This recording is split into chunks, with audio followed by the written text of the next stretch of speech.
First of all, we'll just quickly run through the history of voting rights in the USA.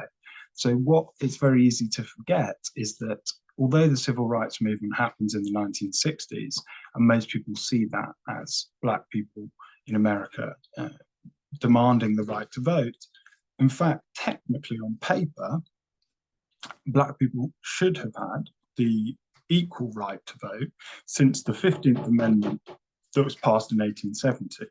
And that amendment to the US Constitution specifically prohibited the denial of voting rights based on race, color, or previous condition of servitude, okay? However, for basically the next 100 years, or in fact to the present day, there has not been, that amendment has not been respected, and there has been the denial of voting rights due to race. Okay, so that's important to know that date and the 15th Amendment. Then this era called Reconstruction, where actually pretty quickly, especially in some states, Black people are sort of elected to office, and Black people vote in significant numbers.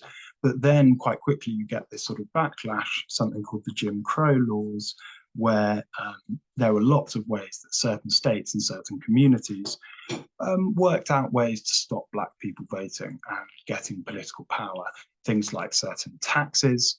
So you have to, yes, you can vote, but you have to pay this tax, which most Black people, because they were slaves only 10 years earlier, couldn't pay. Or, for instance, yes, you can vote, but you have to do this literacy test. And more Black people at that time in certain places couldn't read and write.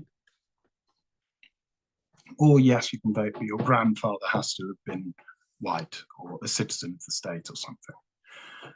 Then, in the 24th Amendment in 1964, that abolished this poll tax, which was one of the major ways to stop Black people voting, saying you have to have this amount of property. That obviously did also discriminate against really poor white people, but it was specifically aimed at stopping poor Black people voting. Then 65, you have the Voting Rights Act, and that then said you can't use literacy tests, and it covered a lot of other discriminatory voting practices that were used to stop Black American voting.